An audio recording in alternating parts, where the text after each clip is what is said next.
Hello, my name's Andy Rhodes. I'm the Service Director of the National Police Wellbeing Service Oscar Kilo. I'm really pleased to be able to open up the second film that we've done, building on the success of the first film, which captured the lived experience of somebody who was a new recruit. We're now moving into the experience of somebody who's mid-service. This film has been created by conducting interviews with people like yourselves with lived experience of life on the front line, so that it can really capture the realities of what it's like for you. It's intended to create discussion and stimulate reflection. I myself, after 30 years service, found some elements of the film quite difficult to watch. This is why we've got Dr. Tony Parnell, an expert in psychotherapeutic practice and trauma counselling, to provide some context and narrative around the film that you're going to watch today. So thank you for taking the time out from your busy day jobs. Be mindful of the effect it may have on you. It will be time well spent. I'm really looking forward to hearing about your feedback. Thank you.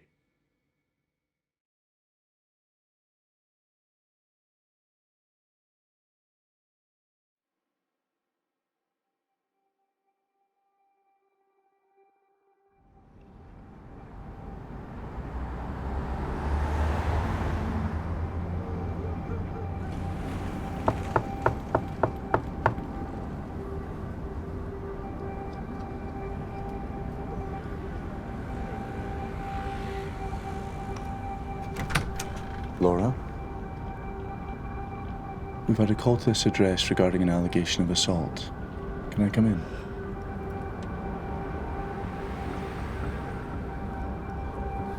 Would you mind if I come in, make sure everything's okay, Laura? I'm terribly sorry, officer. My husband and I had a bit of a disagreement, and it's all right now. It's fine, I'm fine. I'm just so sorry you had to come all this way. And your husband? Jim's gone out.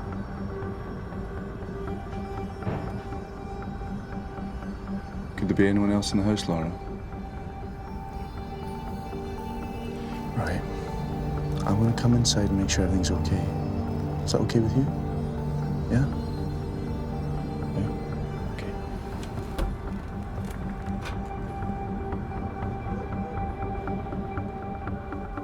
Jim? Jim? Jim?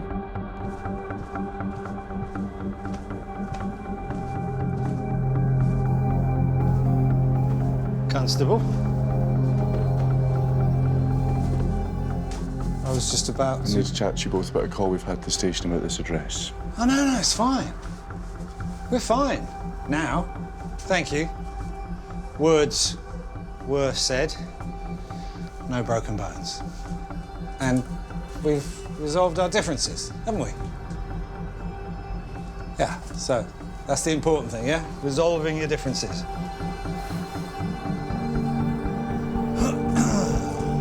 I'm just going to go for a little stroll. Cool off a bit. That is the important thing. Don't you agree? Resolve your differences. I agree, Jim. That's why we're going to have this conversation down the station. Face the wall, please. Hands behind your back. What? Hands behind your back. I'm arresting you on suspicion of assault. You do not have to say anything, but it may harm your defence if you do not mention when questioned anything you later rely on in court. This is totally unnecessary. Anything you do say may be given in evidence. Your arrest is necessary to allow a prompt and effective investigation and to protect a vulnerable person. Move. This is ridiculous. Move! Laura, I'm going to come back and speak to you in person, okay? You won't be long. Move.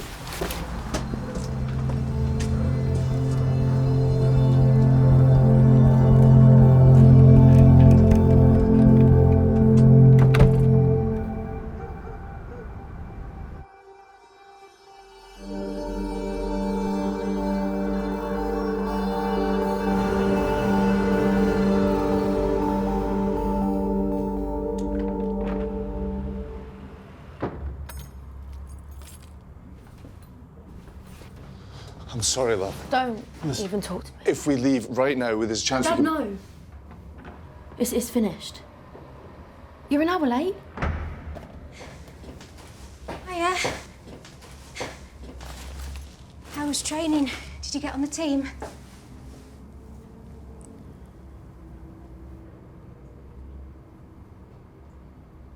Oh, not again. Jake, seriously, you can't keep doing this. Sorry, I was at a DV. I couldn't get away. There was this woman, I just couldn't get away. You give your word to your daughter, you should stick to it. If I know you're not going to be here, I'll do it. With a bit of warning, I can be here. So letting everyone down I can't bear. You've got to sort this out, Jake.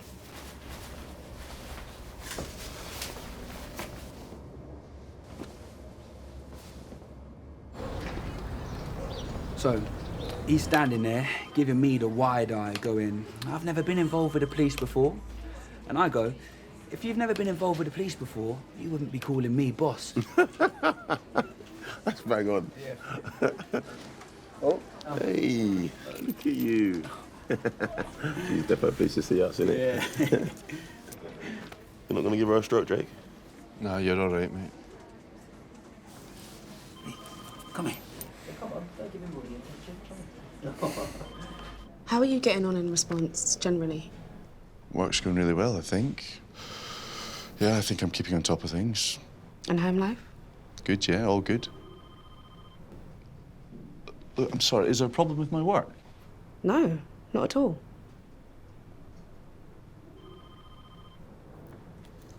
Don't forget you've got your fitness test. Absolutely, the end of the week.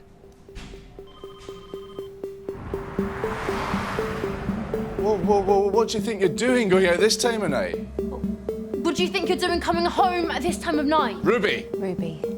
Skirt, it's more like a bell. It's a school night, for God's sakes.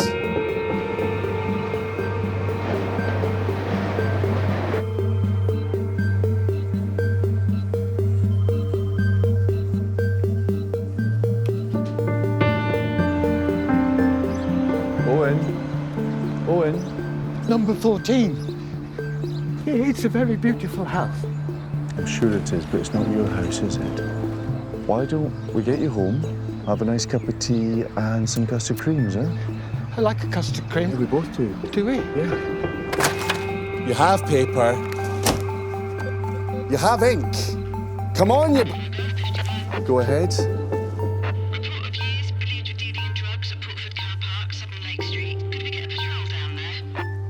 Copy that. Show us en route. Watford car park. This is it. I must have had a tip-off. Help me. Help me. She's not breathing. She's not breathing. Can you help me? It's okay, it's okay, it's okay. We can She's take not over now. breathing. Just give us some space, okay? It's okay, we can take over now. What's your friend's name? Rupa. Her name's Rupa. Hey, Rupert, can you hear me? Rupert, can you hear me? Call an ambulance. I need an ambulance to Portford Street car park. This teenage girl is unresponsive. What's your name? Lily. We weren't supposed to take that many pills. What drugs have you taken? I don't know. Benzos, ketamine. How many? How many? I don't know. Rupa took most of them. I told her not to take that many. Is she going to be okay? Is she going to be okay? Is she going to be okay? Is she going to be okay? I don't know. The ambulance on its way. Let me take care of the questions, okay? Come on, Rupa. Rupa, please, breathe. I don't understand why she's not breathing. This shouldn't be happening. Come on, Rupa, please, breathe. Rupa, please.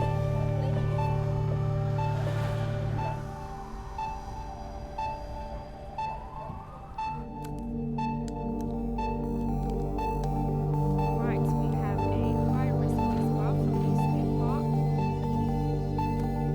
Yeah, sure.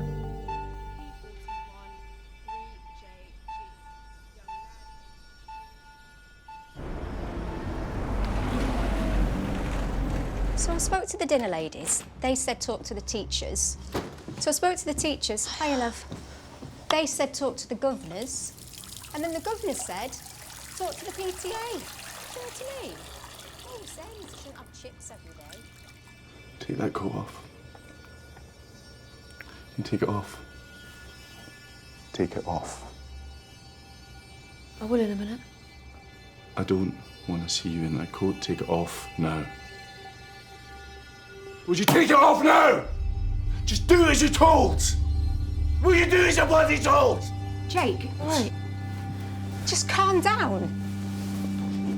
I don't want to ever see you wearing this coat again. Do you understand me? Do you understand me? You should keep going until you reach the required level and are told to stop by myself, or are too physically exhausted to continue. The level you're required to achieve is 5.4. You must complete the entire test. We start on a double beep and then go. Okay, let's go.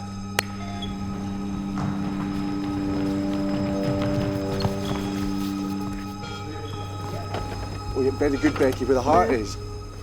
What else do you want me to do? Take a desk job? I can't even get this bloody printer to work. Hello?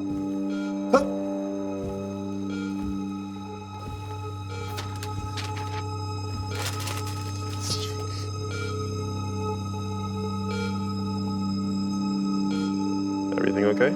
Fine. I'm free at the minute if you want to chat. No.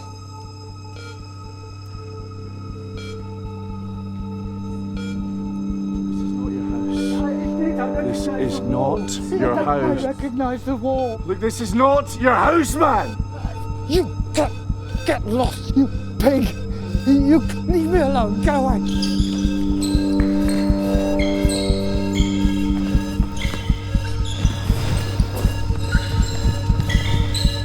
Yes, come on!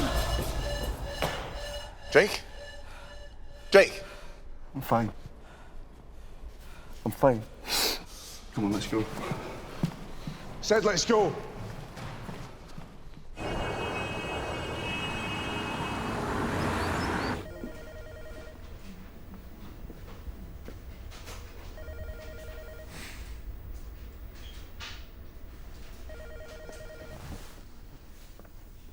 Excuse me. Yes, can I help you? Yeah, I didn't know how to. They said to take a seat, that you'd be on duty soon. I'm so sorry, you probably don't remember me. It's Laura from Elwood Avenue. I called you recently. When I say I called you, I called the police, but it was you, officer, that came.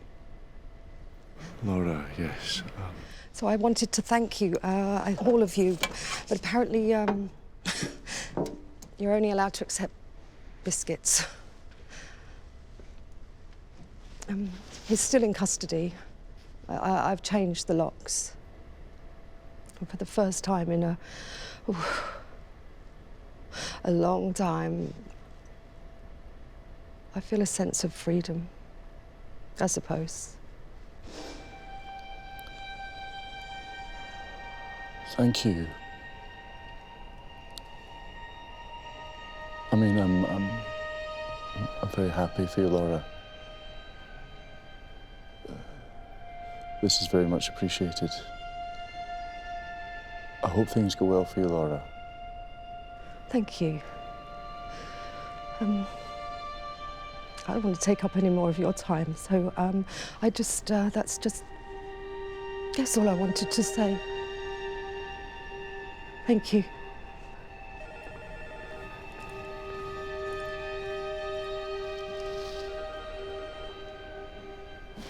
Oh, excellent. Yeah? Help yourself, mate. I'll leave you the custard creams, obviously. Mind if I take one of these?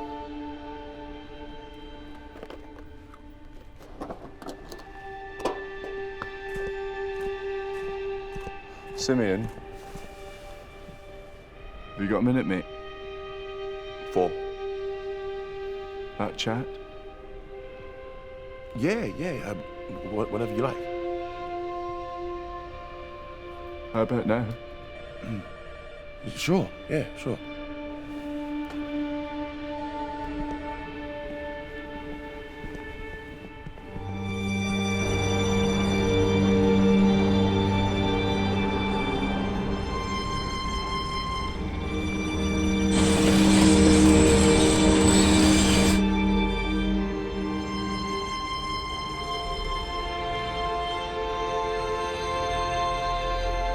I thought I'd find you here.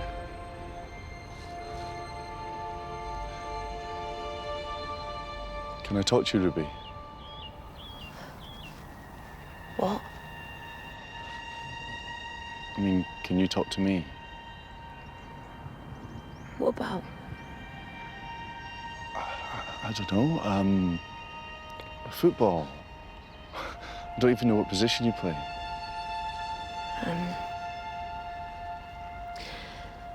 Midfield, usually.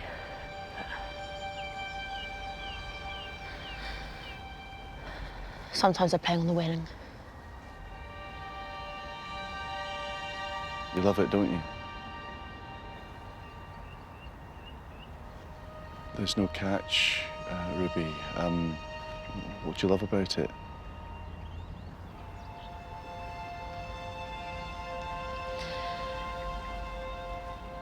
I'm good at it. Yeah? Yeah, your mum says you're really good. What else?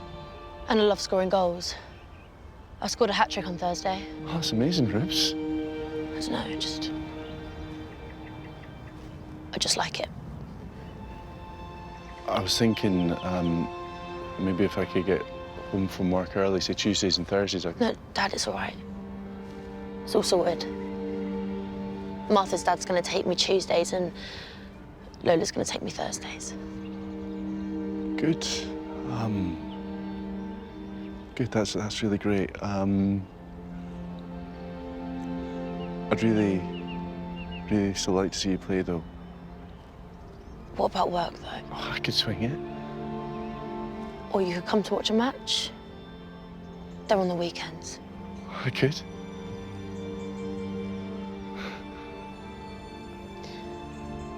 Just want you to be happy, Dad.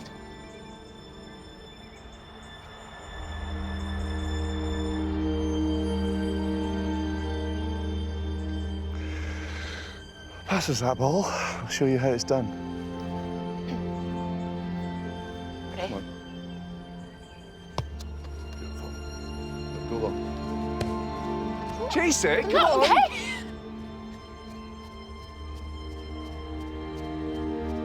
We've got all day, Rubes. Come on. it. Go long, come on. Oh. Hit. Quickly. I'm here. It's an assist. I thought you loved assists. Wouldn't be it. You're here. Come on then. Okay, man on. Oh, like...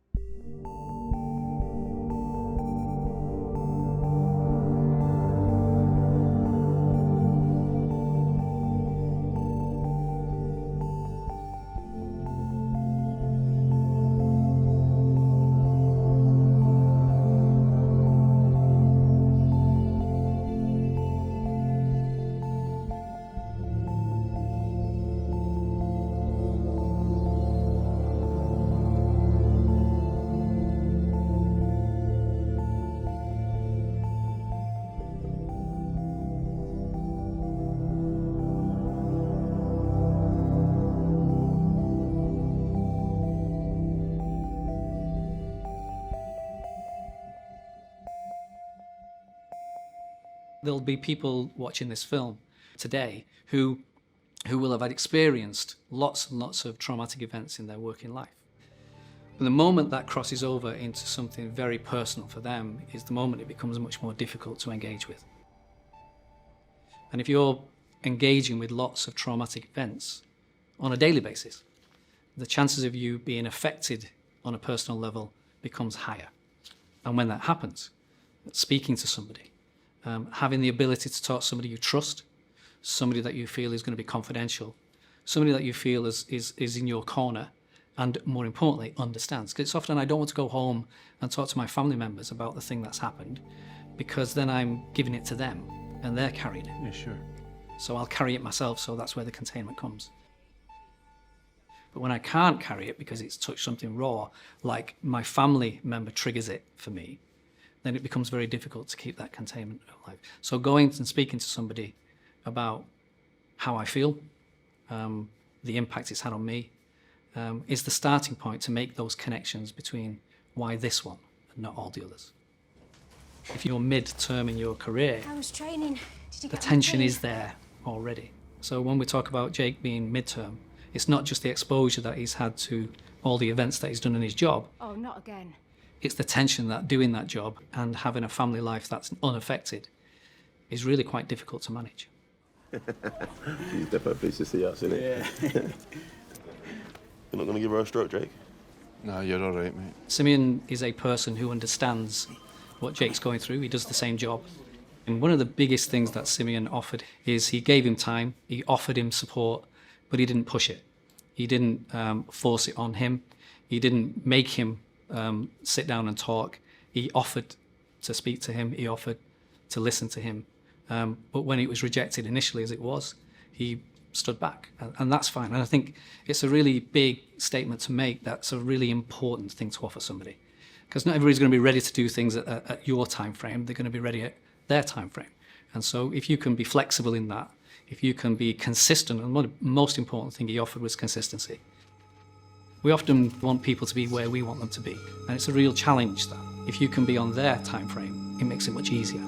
Everything okay? Fine. I'm free at the minute if you want to chat. No.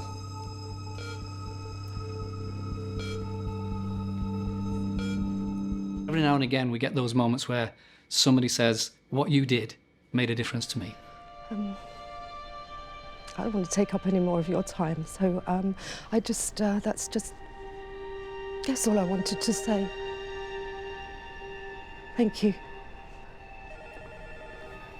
And it allows people to maybe connect to the meaning that they have for doing this role in the first place. People work in these organisations for lots of different reasons, but one of the key themes that seems to be at the core of that is how it means something to do this job. It means something to be able to support and help others when they're vulnerable. When somebody opens up and talks about it, that barrier's gone. It's out. We're now talking about the thing. Simeon, have you got a minute, mate? 4. That chat? The moment you do that, you end up finding connections. And when you find connections, you end up with leverage points. And when you have leverage points, you're able to enact a different way of being. It's quite a simple process, but it's really difficult to initiate. How about now? Sure, yeah, sure. In relation to well-being, it doesn't just happen. We need sometimes to seek that out. We need sometimes to find a way of being supported by others. And the wellness aspect is really about, it'll be different for different people. So having a standardized process for everybody is never going to work. Flexibility is what it's all about. So the offer of different things, speaking to a colleague, speaking to a peer supporter, which is a structured process, speaking to a therapist, doing group work. There's a whole range of different things that you can do. It's to the well-being dogs of OK9, to therapy with your in-house or external therapy services in your force. There's a whole range of well-being initiatives that are out there.